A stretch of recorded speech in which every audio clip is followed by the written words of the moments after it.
ऊपर से तो उज्जवल लेकिन अंदर से कालिमा। बाहर से तो हम भक्ति पूर्ण ढंग से रंगे हुए हैं लेकिन अंदर से हमारे कपट भरे हुए हैं, छल भरे हुए हैं, प्रपंच भरे हुए हैं। साहब कभी कहते हैं ऐसा व्यक्ति कभी आस मत करे लोक जाने के लिए, अंतर कपट करे मनमाही ताको लोग बदो नहीं। कहे कबीर सुनो धर्मदास वीरा नाम करो प्रकाश। जाओ ये नाम पान परवाना तुम ले जाओ, ले जाओ, फैलाओ, बांटो दुनिया को। तुम्हारा काम है बरसना, जैसे बरसते मेघ ऐसे इस शब्द का काम है अपना ज्ञान बरस देना। लेने वाला लेगा, नहीं लेने वाला छोड़ देगा। याद रख लेना अपने सज्जनों, 27 नक्षत्र होते हैं और 27 नक्षत्रों का पानी, 26 नक्षत्रों का पानी, उसकी कीमत केवल उतनी होती है पानी पीने नहाने धोने के लिए। 26 नक्षत्रों का पानी खेत की सिंचाई के लिए, तालाब भरने के लिए, इन सब के काम आता है। लेकिन एक नक्षत्र होता है, उसकी एक एक बूंद कीमती होती है, उसकी एक एक बूंद कीमती होती है और वो है स्वाति नक्षत्र। स्वाति नक्षत्र की एक एक बूंद कीमती होती है और स्वाति नक्षत्र की एक एक बूंद कीमती नहीं होती है। जो व्यक्ति उसको जैसे चाहता है अपने अपने ढंग से उसका उपयोग भी करता है। ऐसा नहीं कि स्वाति नक्षत्र की बूंद तालाब में नहीं गिरेगी, अगर तालाब में गिरेगी तो तालाब हो जाएगी, समुद्र में गिरेगी तो समुद्र हो जाएगी, वो भी अगर नाली में गिरेगी तो गटर ही हो जाएगी, वो भी नक चली जाएगी।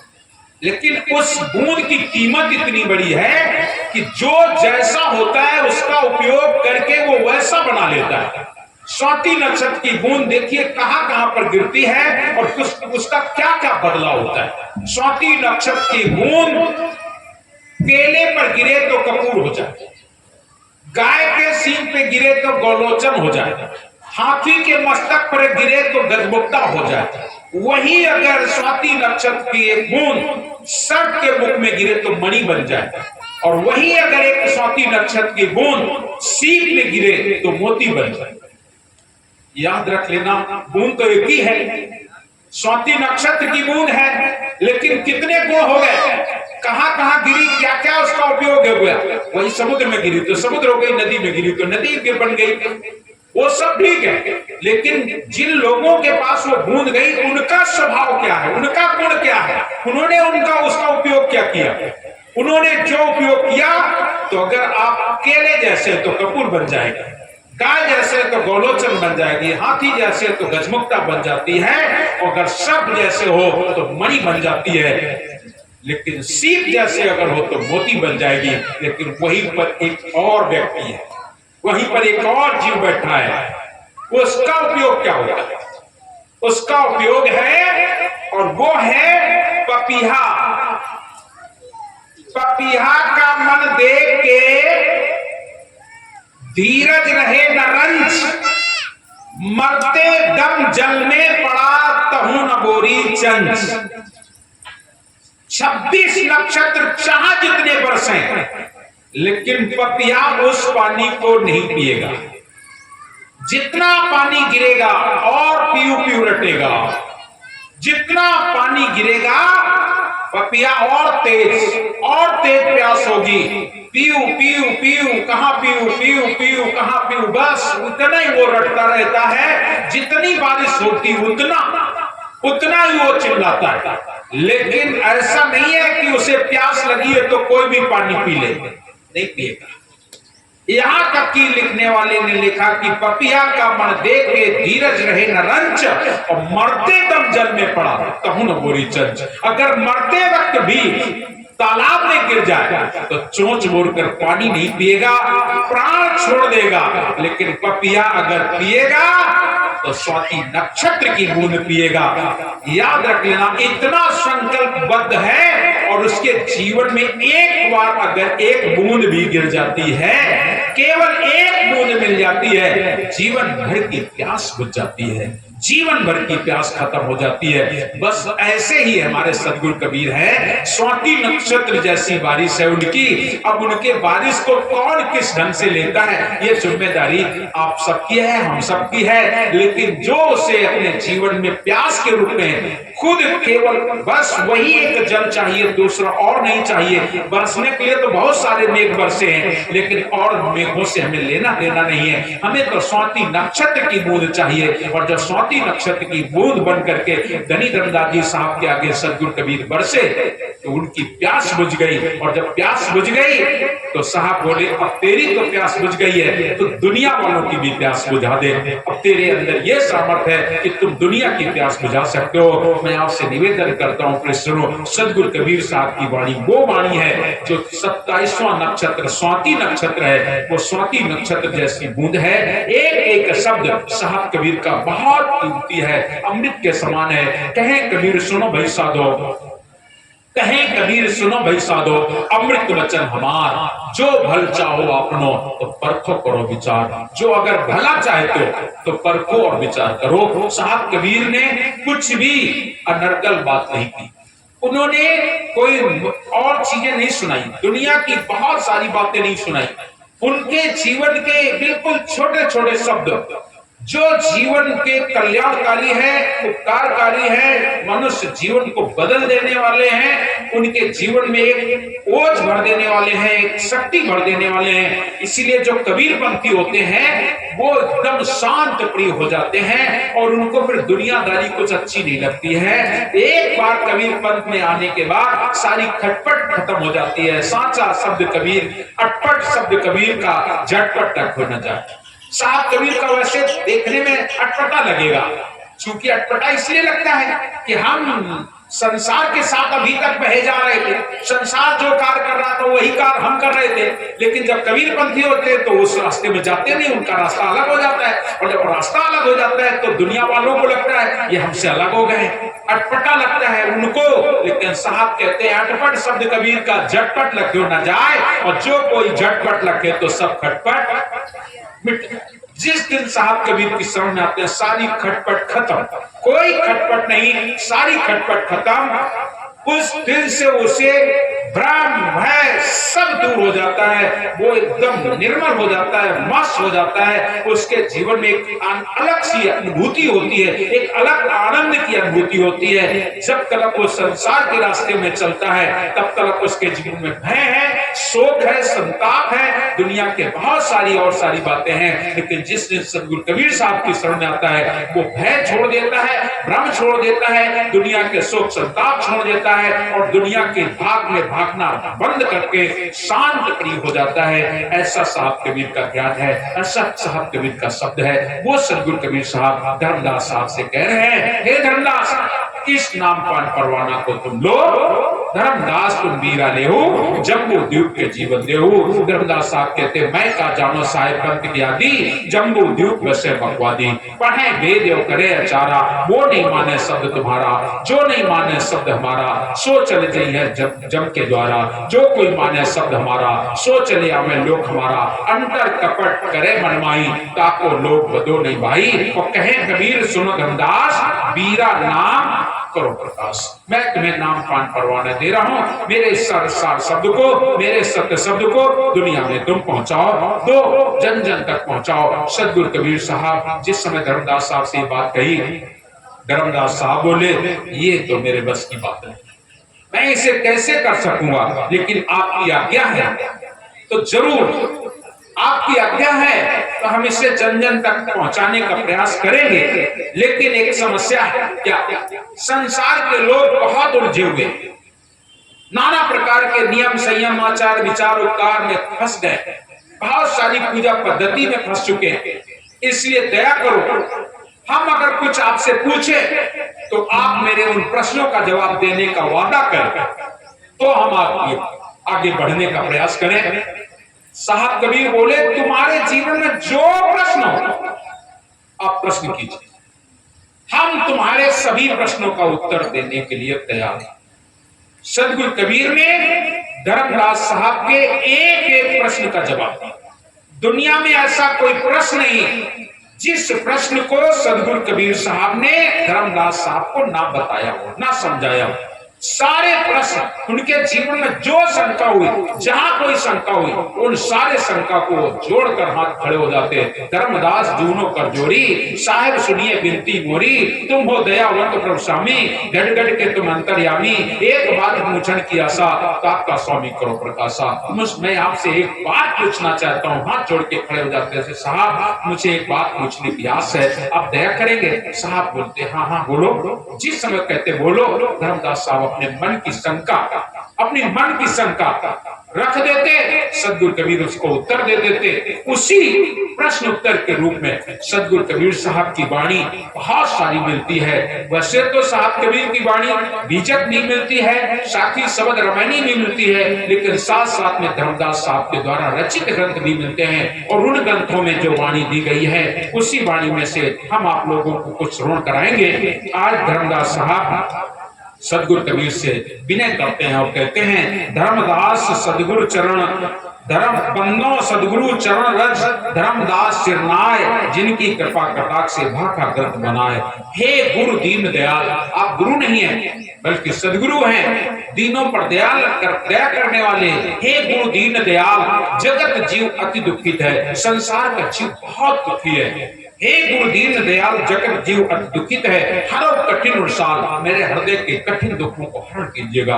हरो कठिन उड़साल, करो कृपा निज दास पर, अपने दास पर दया कीजिएगा। सत्य सत्य समृद्ध धनी, आप सत्य के सामर्थ हैं, सत्य के धनी हैं। सत्य सत्य समृद्ध धनी, सत्य करो प्रकाश, जो भी करना है सत्य ही करना है, सत्य ही बताना है। सत्य सत्य समृद्ध धनी, सत्य करो प्रकाश, और सत्य लोग पहुंचा हो, छूटे भोजन त्रास। मुझे भी सत्य लोग पहुंचा दीजिए, मुझे भी सत्य लोग ले चलिए, इसलिए सत्य ही प्रकाश कर दीजिएगा। सत्य सत्य समृद्ध धनी, सत्य करो प्रकाश, सत्य लोग पहुंचा हो, छूटे भोजन त्रास। उन्होंने बहुत सारे प्रश्न सदगुरु कबीर साहब से किए, और जब धर्मदास साहब के उन्हें बहुत सारे प्रश्न किए, तो सदगुरु कबीर साहब बोले, मैं तुम्हें सुनाता हूं, लेकिन ध्यान रखना, आप सरगुण मत में अभी तक रहे, आपका चाल व्यवहार तो संसार जैसा रहा है, लेकिन मेरी एक बात सुनो। बोले क्या?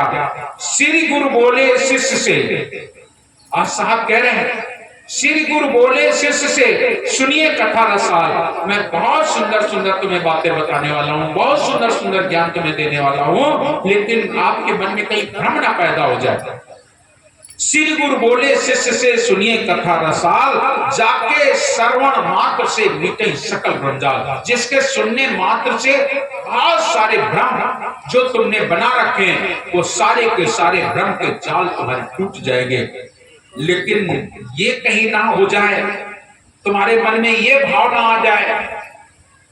शास्त्रों में ऐसा उल्लेख दिया गया है कि फला व्यक्ति ने कथा सुनी तो वो मोक्ष को पा गया, वो मुक्ति को पा गया।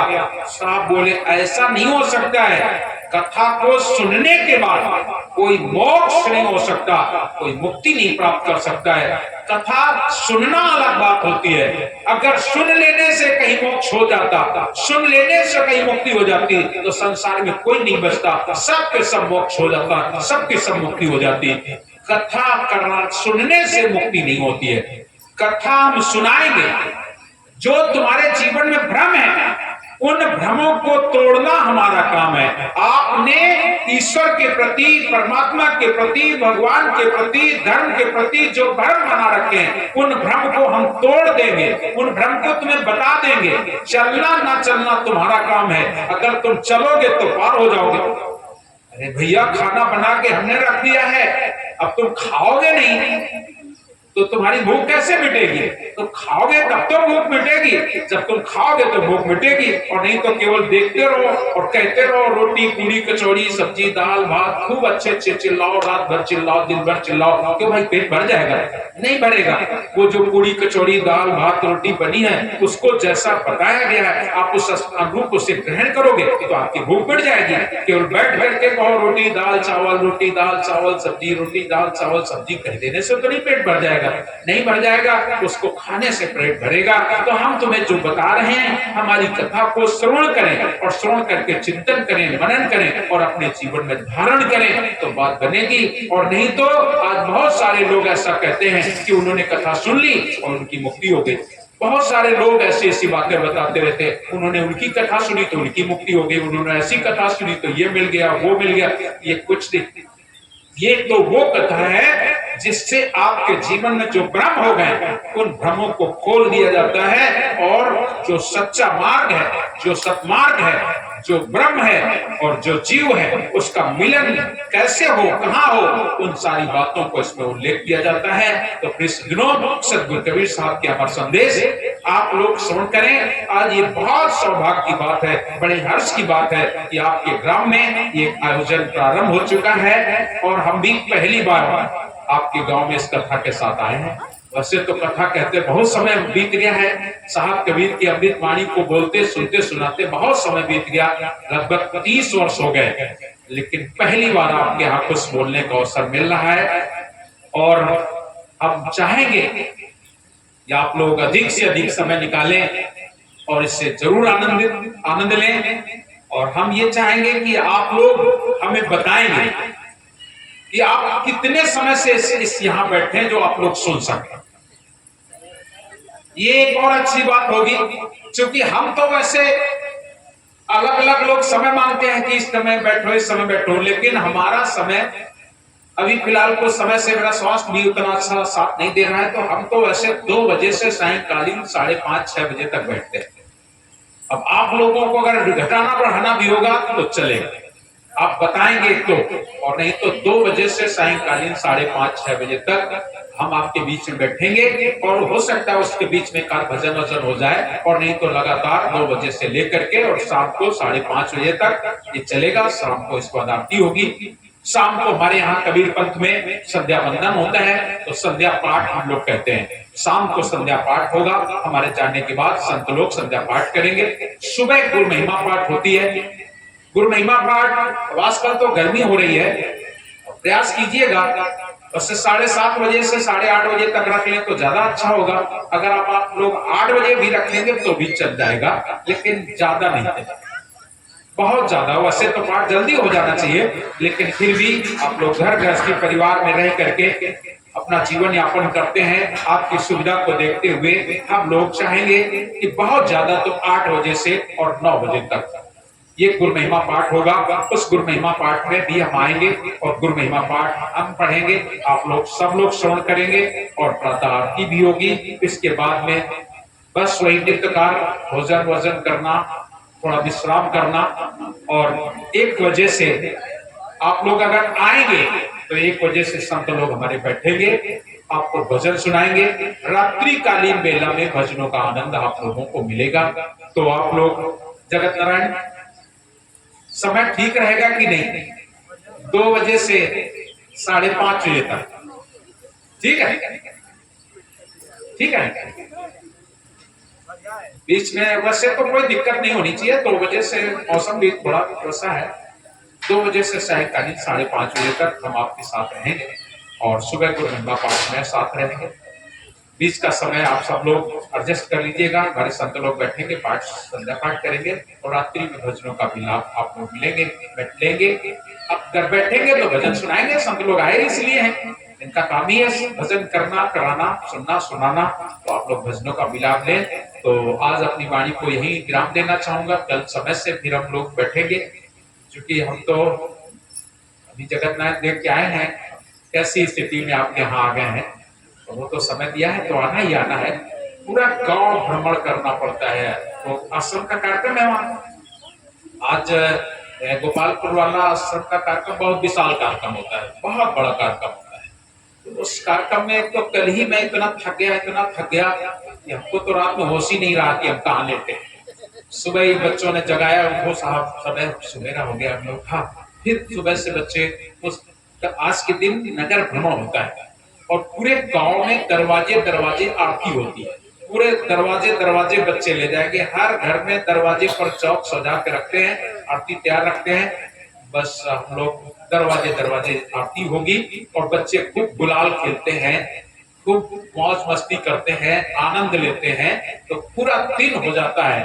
लेकिन आपके कार्यक्रम के चक्कर में इन लोगों को मैंने भेज दिया, और हम भी जब तक आए हैं तो अभी बहुत से लोगों को आश्रम में छोड़ करके आ गए हैं।